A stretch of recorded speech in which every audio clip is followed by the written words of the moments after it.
So, meron nung ulit na discover. Actually, di ko to, ginagawa ko naman to dati na wala lang sa sistema ko. Yung bracing na solid na like, isasabay, tapos sabay mag-i-scoop ka. Hindi ko may explain pero nagagawa ko naman to dati na wala lang kasi nga nag-experiment ko ako or something. Pero napansin ko kapag solid yung bracing mo talaga, talagang yung tinutulak mo talaga yung belt mo gamit yung chan mo talaga, mas nawawala yung like sakit sa kung ano-ano or awkwardness. Mas technically parang mas gumagaan yung buhat mo kapag solid yung bracing mo dun sa belt.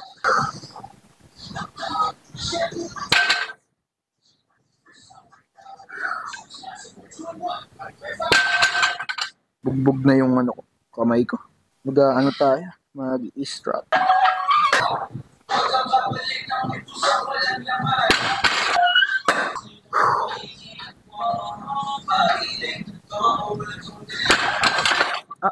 Bumalik.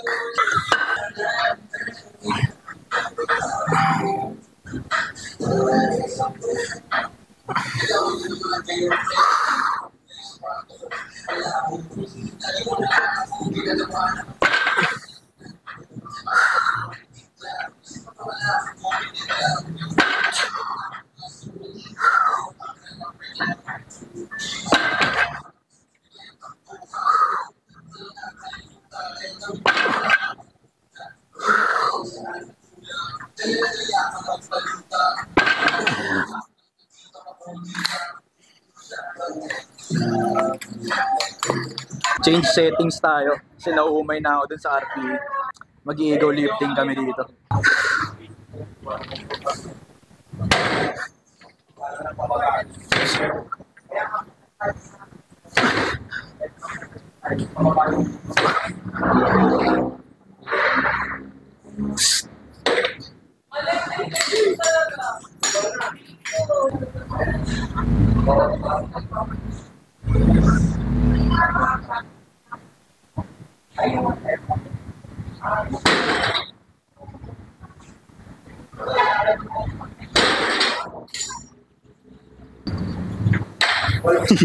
Umangat.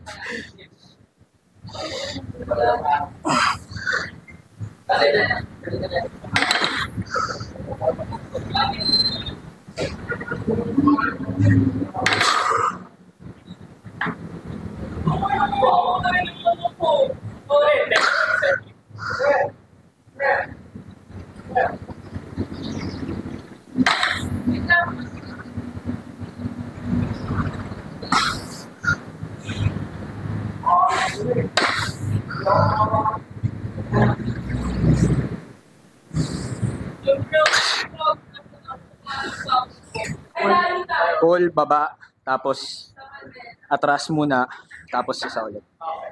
Para kang nag-2 set.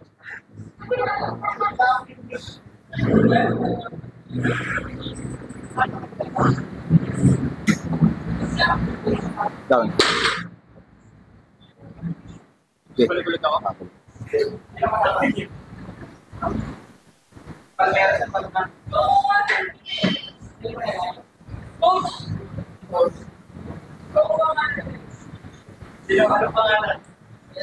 Down. Okay, okay, goods na.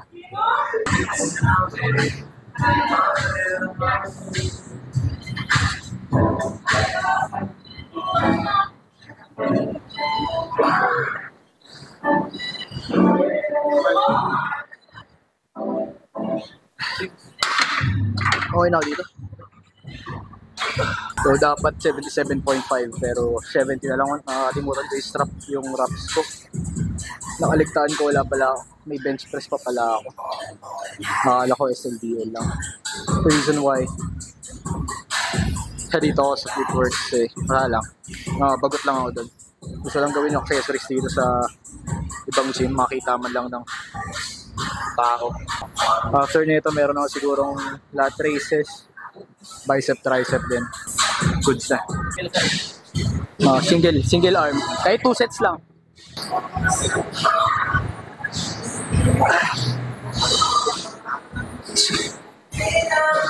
Since magsasara na yung gym. Super shoot ko ng tricep.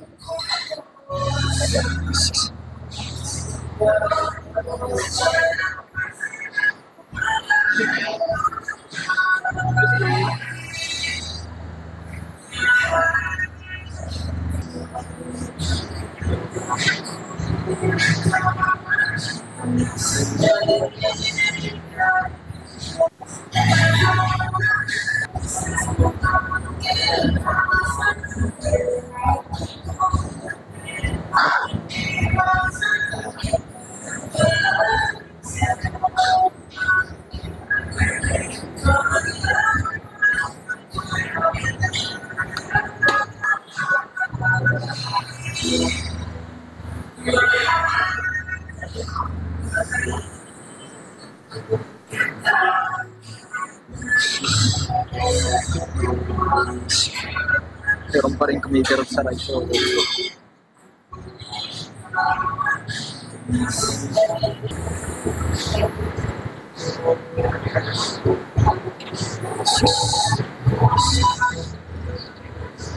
Ha? Huwag na! Sabi, magsisisi ka, sabi ko sa'yo. Magsusor ka kasi.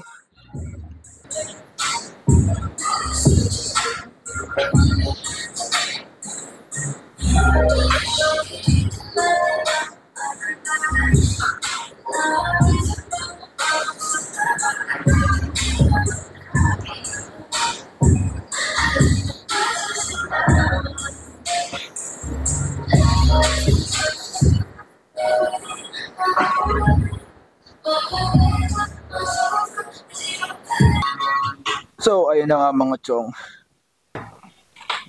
Monday today, meron na akong singles na 200 kg sa squat. Kaso, halos lahat ng mga athletes dito sa RPE, actually lahat ng athletes na sasali dito sa this coming national equip is naka-deload na lahat. So, yung iba rest day, yung iba sa gym, sa ibang gym nagbuhat since deload naman. Wala akong spotter. Although, I mean, confident naman ako na ma-hit ko yung 200 kg. Ang kaso nga lang. Hindi, walang kaso. Pero good news, mga chong. Buti na lang. Shoutout kay Job. Napakalapit mo talaga, boss Job. Pupunta daw siya. Tambay lang daw siya sa gym. Kasi bukas pa sila magbubuhat eh. Kasama yung mga tropa niya. Yung sa dati ng gym. On the way na daw siya, men. Pero yun na, men. Shoutout kay boss Job, men. Follow nyo sa IG. Maiba tayo. Labas na tong video na to sa YouTube is... Tapos na yung pre-order. Paubos na rin yung stocks. So, parang ilan na lang ba natitira doon? Kasi kanina may nag-pre-order rin eh. So, hopefully ma-sold out siya, no? Bago matapos para lahat ng nag-order is makasaba sa raffle. Hindi ko mauubos before tomorrow. October 30 ngayon, so October 31 yung last day ng pre-order. Nga pala, babanggitin ko na dito.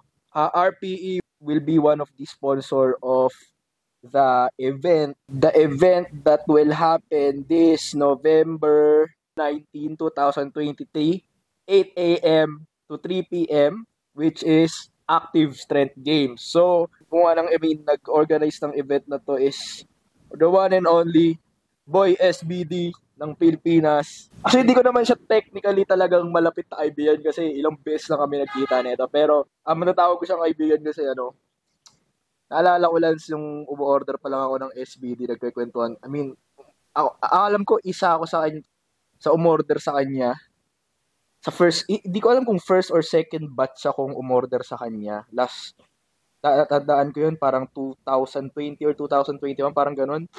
Isa ako sa mga, hindi ko alam kung first or second batch na umorder sa kanya ng SBD. Yung hindi pa L1, yung hindi pa L1 Sports, yung yung business niya, kumbaga kilala lang siya bilang Lance Boy SBD kasi sa kanya lahat nagpapa-order ng SBD. Since hassle talaga mag-order kapag ikaw lang mag-isa, lalo na sa shipping. Anyways, yun nga, gaganapin to sa November 19. I mean, nakakatuwa lang kasi dati nag-uusap lang kami, alam mo yun, tapos ngayon, meron na kaming kanya-kanyang gym. Nakakatuwa lang sabihin mo. Pero anyways, Ben, syempre, supportan yung kaibigan. Kumbaga, in-invite niya kasi ko, tapos na pumunta, di ako sasali in-invite niya ako pumunta dun sa event na yun, which is, alam ko yung event na to is deadlift. Parang tama ba, deadlift ba? Basta puntahan nyo na lang yung active powerlifting. Ayun, puntahan nyo lahat ng information nandoon. Message na lang kayo kung paano mag-register sa event.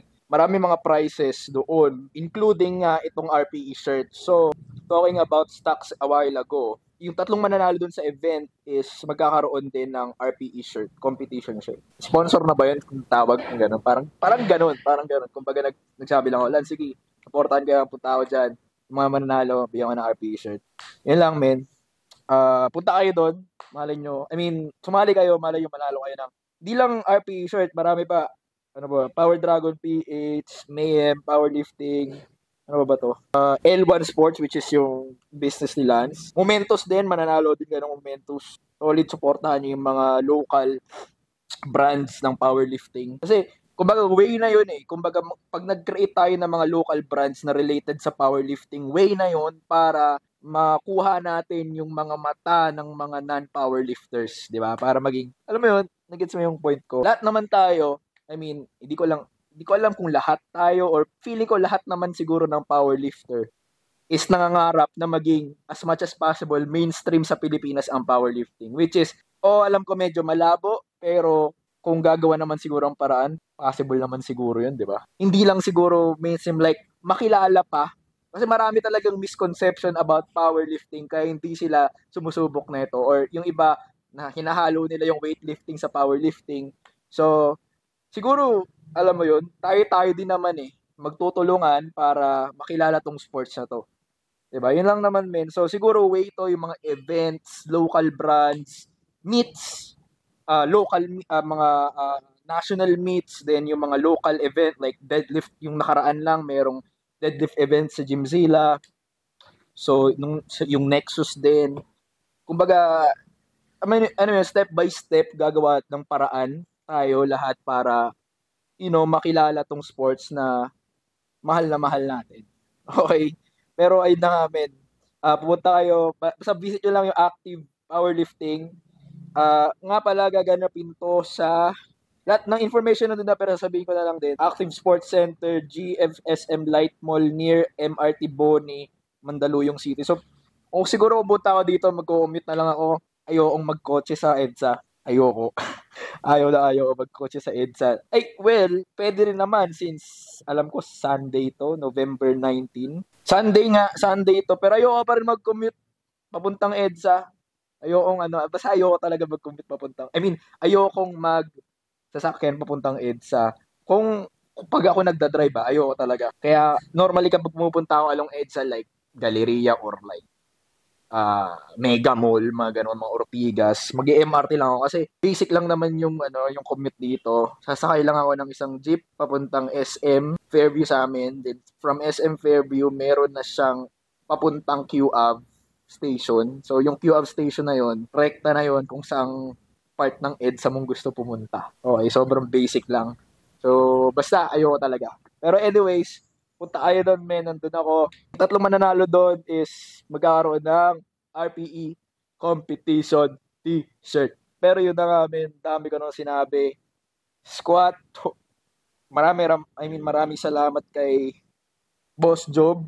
OTW na daw siya. Ispatan niya ako. Hype niya ako. Pero yun na nga. Maraming salamat.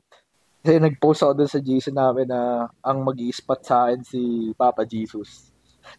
Which is always naman niya tayong iniispatan. Pero, ayun na nga, men. So, wait tayo sa taas mamaya. Election pa lang ngayon, pero di ako bumoto, yung parents ko lang. I don't know, ayoko bumoto. Hassle. It's not worth of my time. In my opinion, kasi iba't iba naman tayong opinion. Kung gusto nyo bumoto, go lang. Ako talaga, ayoko talaga bumoto. Ayun, kita tayo sa taas. Check.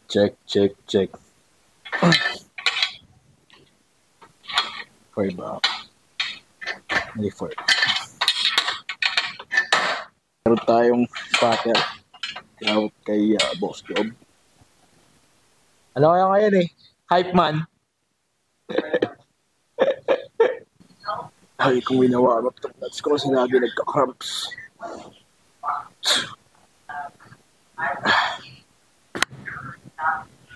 Real Delta at saka nuts. having the crumbs.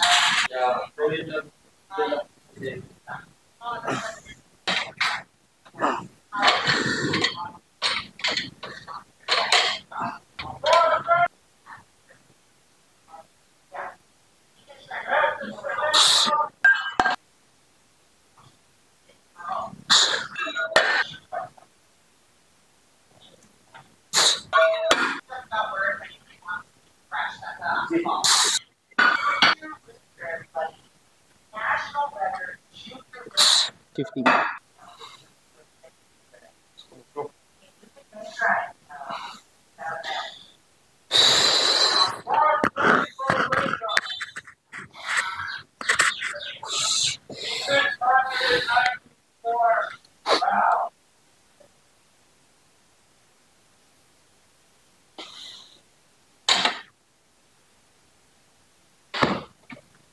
Yep.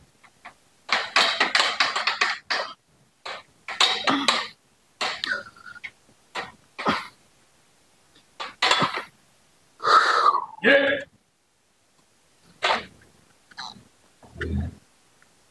Come on.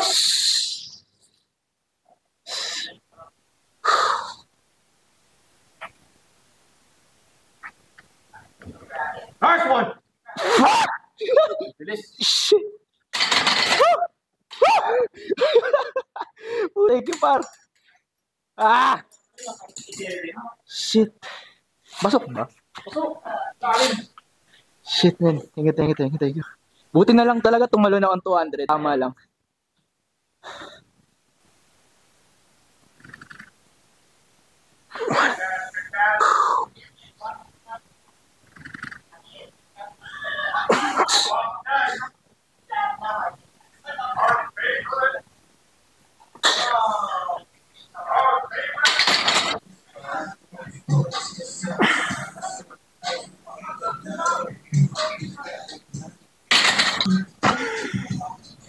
Start.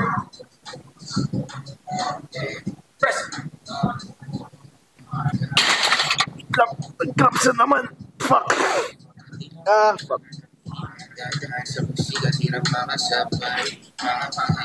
Ah, shit. Tangina, bakit kaya, no? Ibig sabihin may mali sa ano ko. Oo. O normal na siya. O dahil fatigue lang ako. Yung akin kasi nagulit din ako bakit nawala lang. Baka kasi dahil diretso heavy.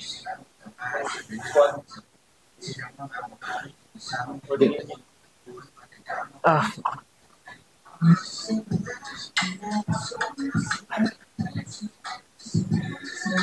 Ano yung pag diretso galing na squat? Saba? Oh.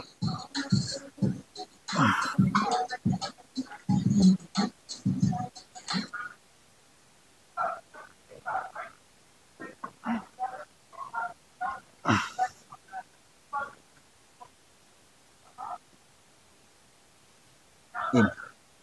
1, 2, 3.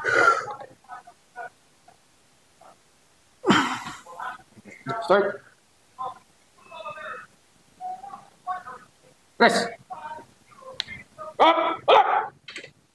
Up. Thank you.